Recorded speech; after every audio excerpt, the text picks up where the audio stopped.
Bismillahirrahmanirrahim. Alhamdulillahi Rabbil alamin. Bagaimana kita menerima rezeki daripada Allah Subhanahu wa taala? Rezeki yang kita terima ini Iyyaka na'budu wa Assalamualaikum warahmatullahi wabarakatuh. Alhamdulillahi rabbil alamin. Ar-Rahmanir Rahim. Maliki yaumiddin. Iyyaka na'budu wa iyyaka nasta'in. Wassalatu wassalamu ala asyrafil anbiya'i wal mursalin wa ala alihi wa ashabihi ajma'in. Ibadallah,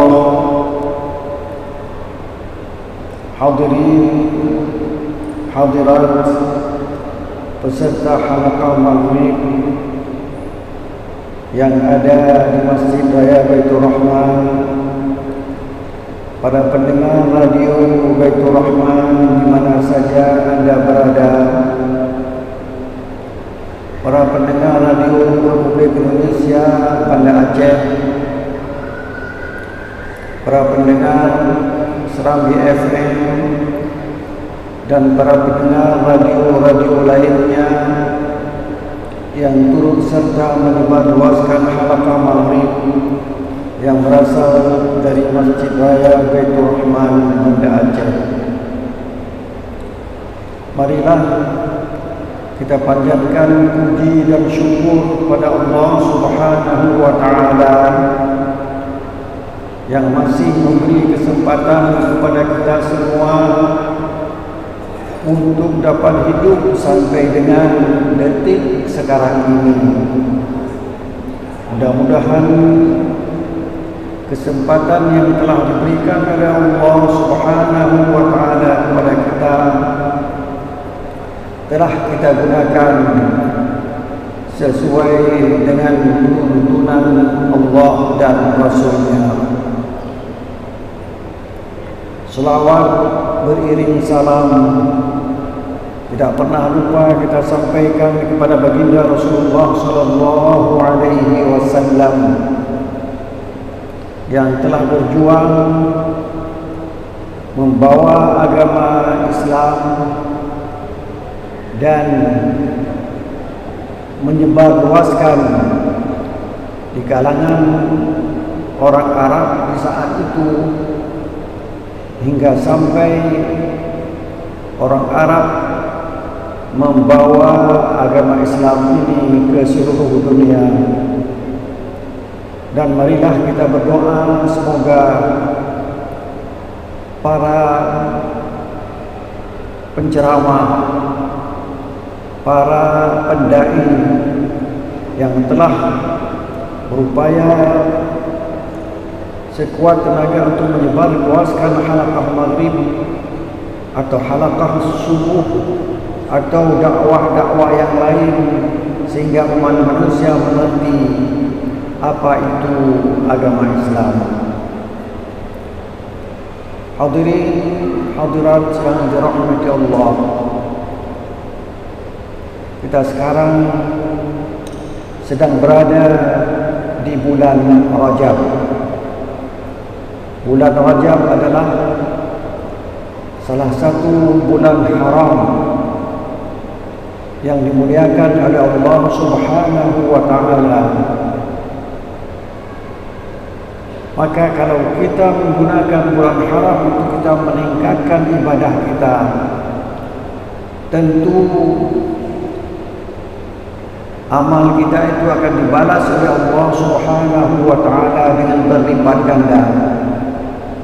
Gunakanlah kesempatan yang telah dianugerahkan oleh Allah Subhanahu wa taala untuk beribadah kepadanya. Kemudian kita sering mendengar doa yang dibacakan, Allahumma barik lana fi Rajab wa Sya'ban wa ballighna Ramadan. Ya Allah, berkatilah umur kita sejak bulan Rajab, bulan Sya'ban, dan sampaikan umur kita sampai dengan bulan Ramadan. Di bulan Ramadan, bulan yang paling mulia di sisi Allah Subhanahu wa taala, sama dengan hari Jumat, hari yang paling mulia di sisi Allah Subhanahu wa taala. Marilah kita pergunakan hari Jumat dan bulan Ramadan untuk kita tingkatkan amal baik kita.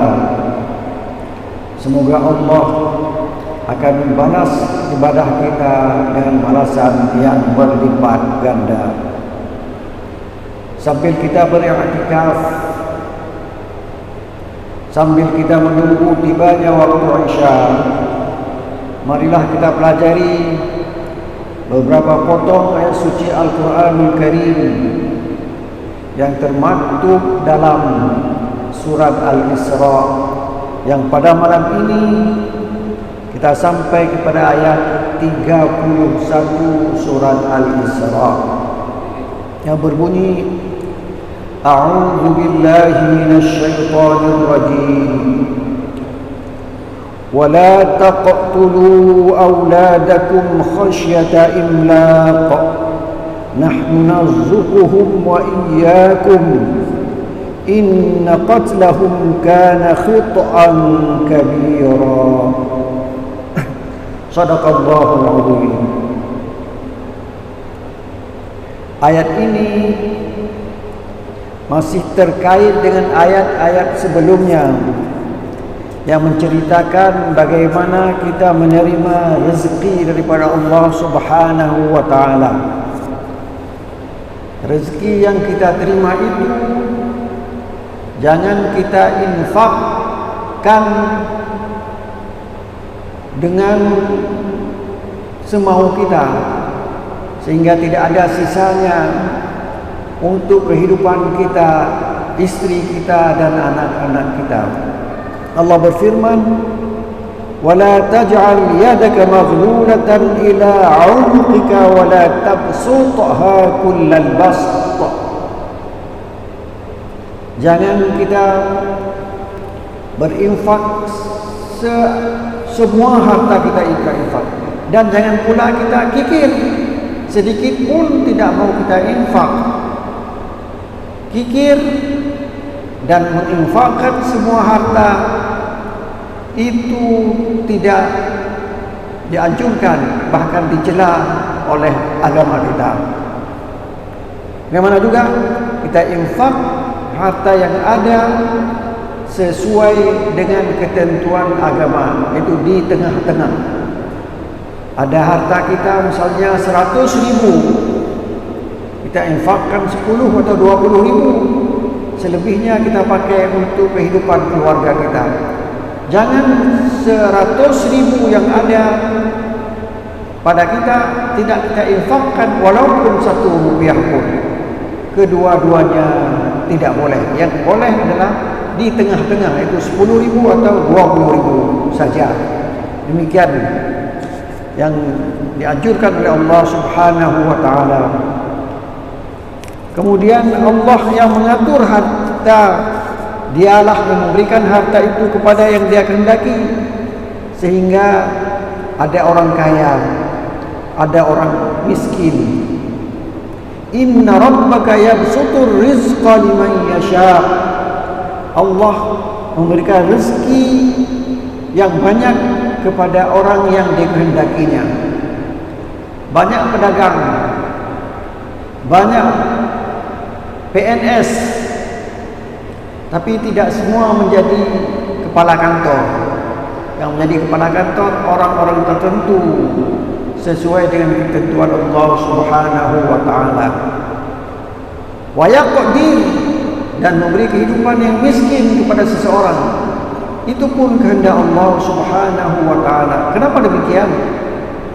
Kalau semua orang kikir, semua orang miskin, kehidupan ini tidak bagus. Kalau semua orang kaya, juga kehidupan ini tidak bagus. Karena orang kaya memerlukan kepada orang miskin, dan orang miskin memerlukan kepada orang kaya. Saling butuh antara orang miskin dengan orang kaya. Orang kaya tidak ada kesempatan untuk menyapu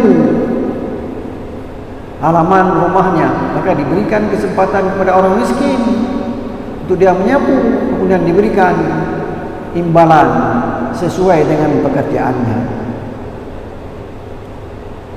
Sekarang ada ayat yang barusan saya baca, wala taqtulu auladakum khasyata imlaq nahnu narzuquhum wa iyyakum inna qatlahum kana khit'an kabira. Sebagian ahli tafsir mengatakan ayat ini masih terkait dengan rezeki tadi. Bagaimana kira-kira jalan pikiran penafsir ini sehingga dia mengatakan ayat ini masih terkait dengan masalah rezeki? Ayat ini mengatakan wala taqtulu auladakum, janganlah kamu bunuh anak-anakmu. Kenapa kamu bunuh? Khasyata imlaq, karena takut miskin. Miskin itu terkait dengan harta. Jadi kita bunuh anak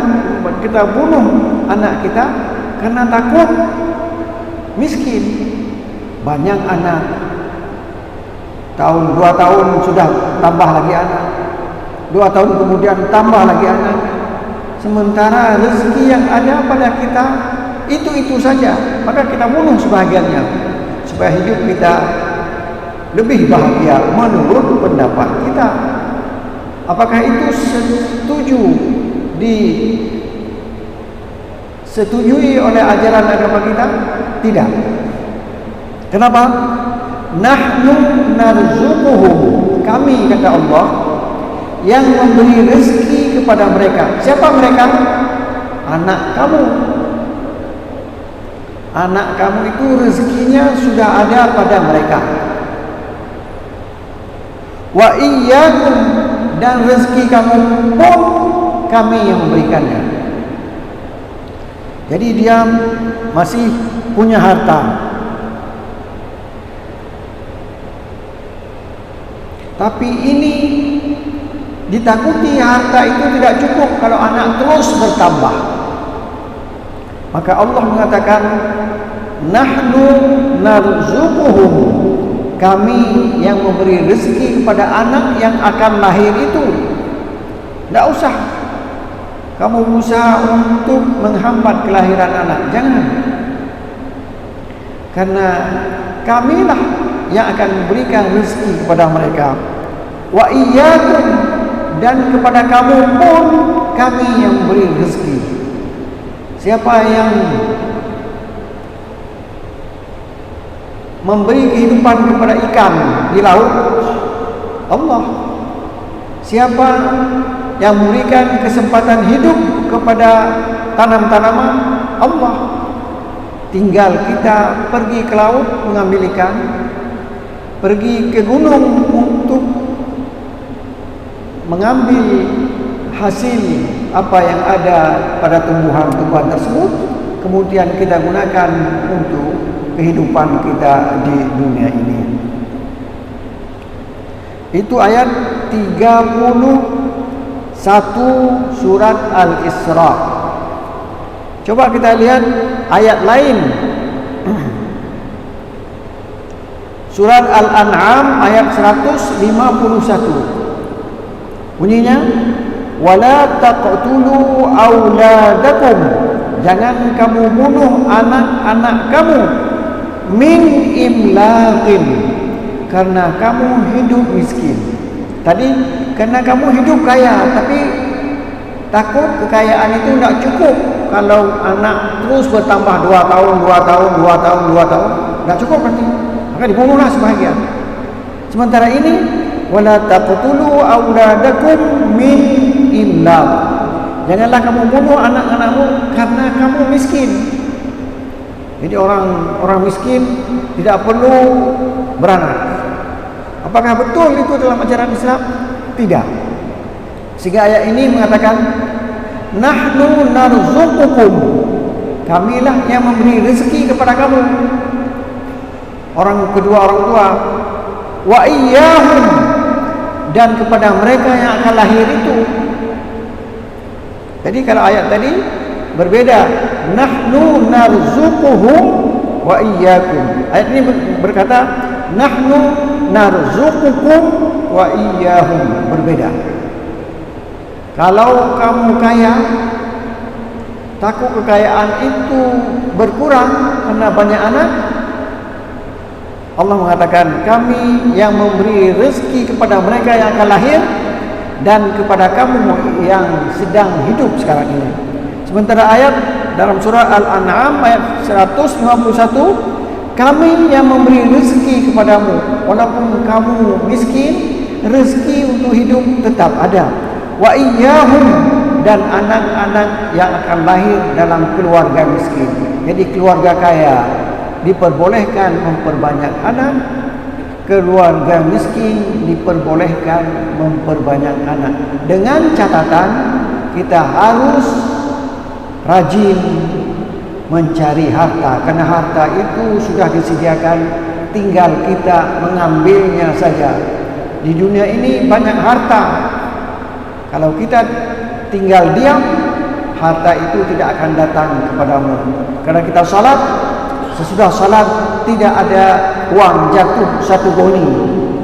Kalau semua orang mengharapkan uang jatuh satu goni dan Allah memakbulkan doa itu, maka semua orang tidak akan bekerja lagi.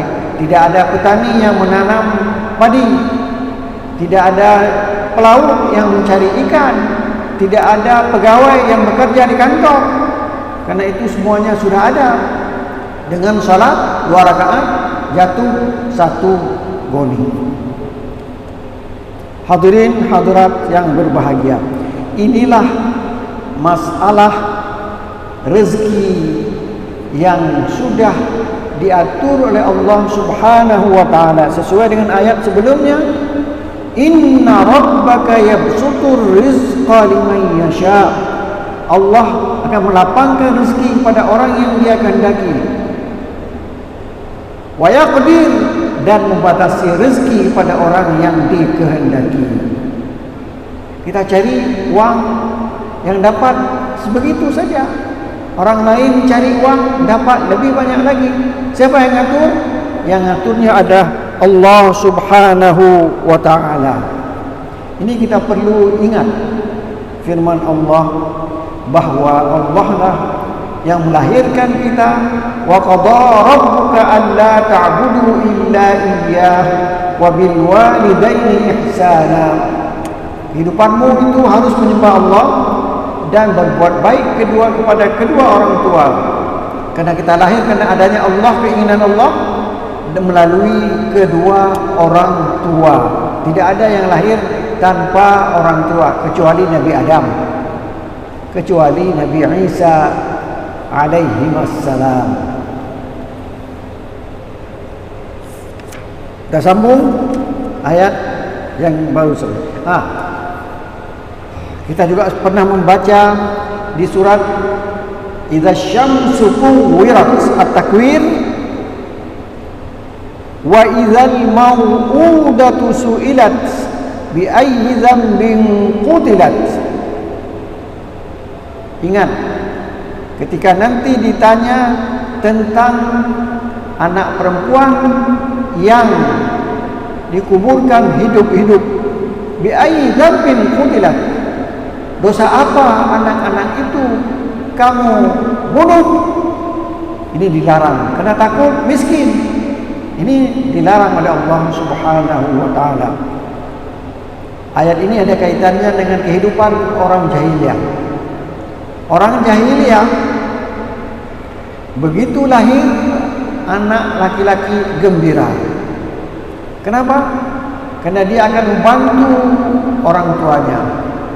Begitu keluarga yang satu lagi lahir anak perempuan, dia bersedih, seolah-olah anak perempuan itu membawa bencana.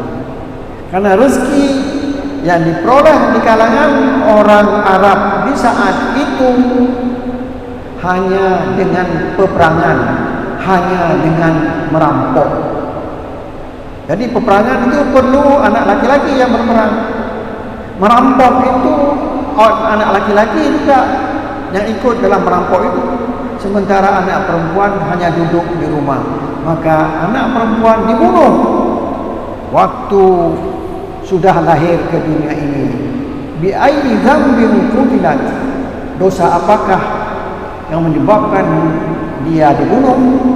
Itu pertanyaan yang akan ditanya nanti kepada orang yang membunuh anak, walau laki-laki maupun perempuan di hari mahsyar nanti.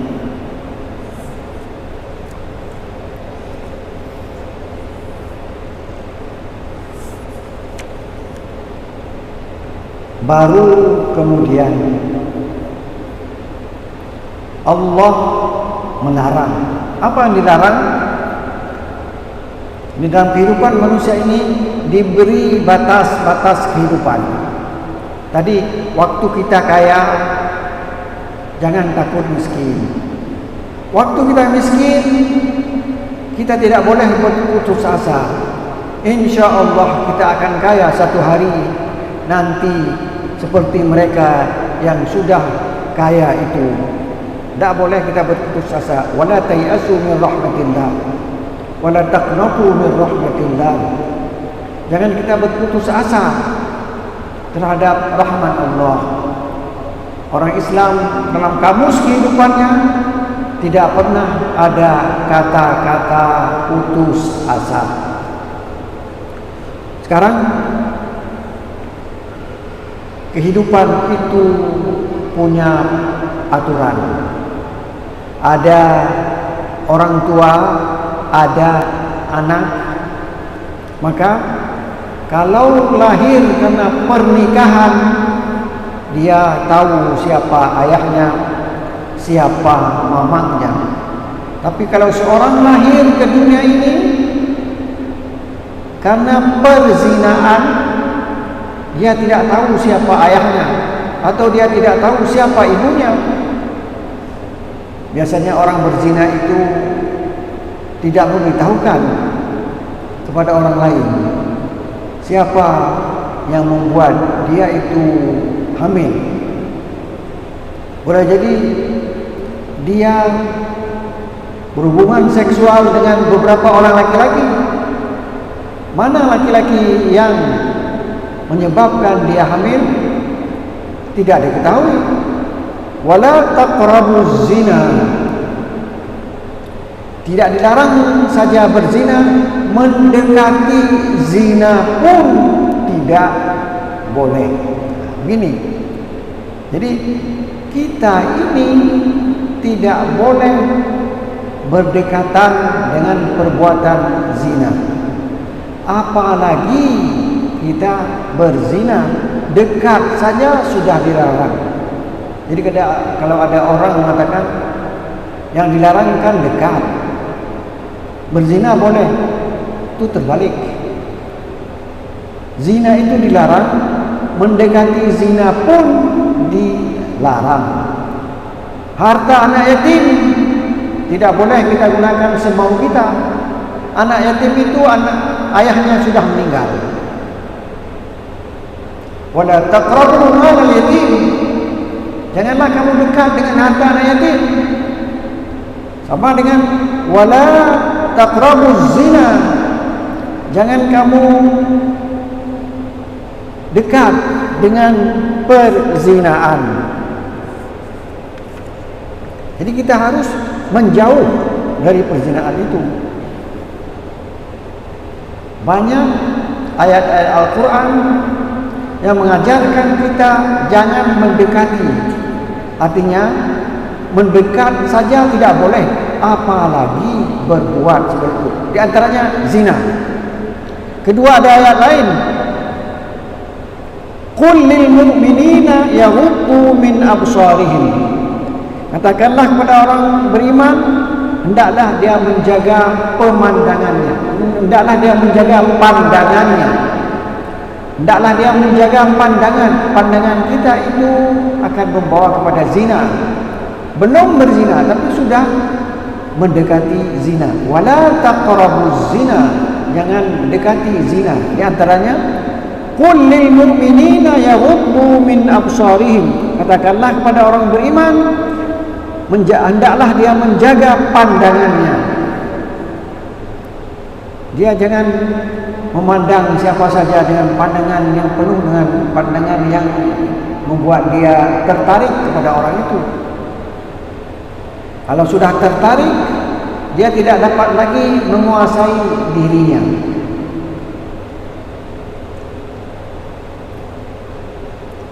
Karena al-hadis memberi arahan kepada kita, an-nazratu sahmun masmumun min sihami iblis. Pandangan itu adalah bahagian dari tusukan iblis.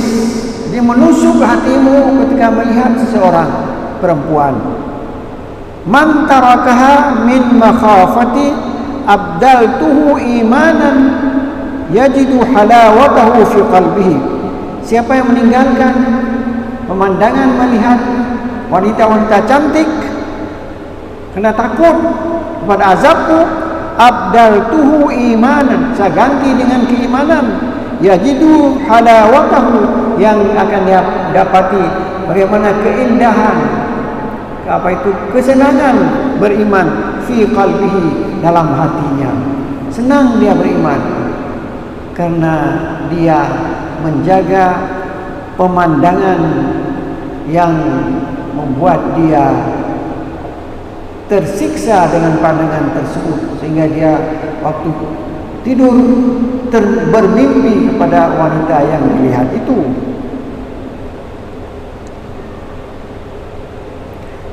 Ijtanibut taghut walladzina ijtanibut taghuta an ya'buduha, dan orang-orang yang dipuji oleh Allah adalah orang yang menjauhkan taghut. Taghut itu apa? Setan atau sembahan selain Allah.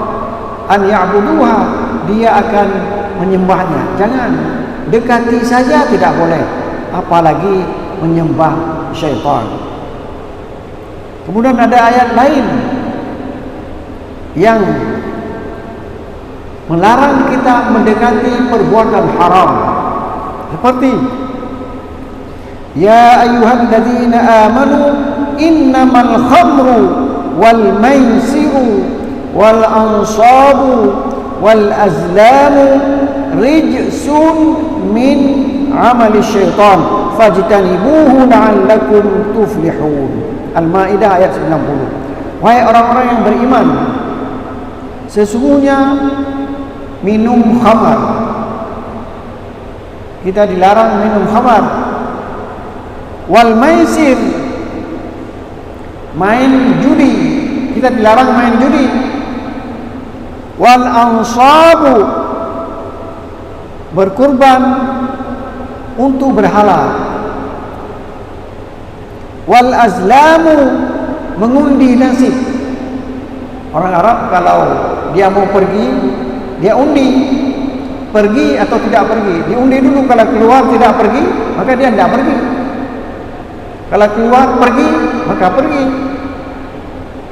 Kita di sini juga sudah pernah, waktu saya kecil dulu, orang memancing, kalau ketemu dengan seseorang ditanya, mau kemana kamu? Tidak jadi dia memancing, karena sudah ditanya orang. Itu hampir sama dengan wal azlam tadi, mengundi nasib. Nasibnya kalau sudah ditanya, tidak lagi dia. Padahal apa salahnya orang menanya, kemana kamu pergi? Saya ingin mencari ikan. Sudah. Tapi kenapa kalau sudah ditanya, tidak jadi dia mengail, tidak jadi dia mencari ikan. Fajtanibu rijsun min amali syaitan, itu adalah perbuatan keji dari syaitan. Fajtanibuhu, jauhilah. Jadi zina harus kita jauhi. Apalagi khamar harus kita jauhi, maisir kita jauhi, ansab kita jauhi, azlam kita jauhi. Itu semuanya pekerjaan yang diatur oleh syaitan. Tapi sekarang orang senang sekali berjudi. Tak tahu kenapa. Mungkin karena syaitan sudah dapat menguasai orang tersebut. Jadi ada macam-macam. Rasulullah berkata, "Man hama haulal hima yushiku an yaqa fi." Siapa yang berada dekat bencana dikhawatirkan akan kena bencana tersebut.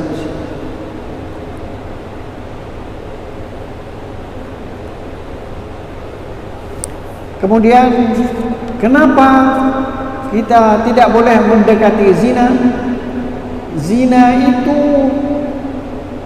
mengganggu kehidupan, mengganggu nasab. Nasab, ini ayahnya, ini anaknya, ini kakeknya, dan terusnya. Mengganggu itu, karena ada zina.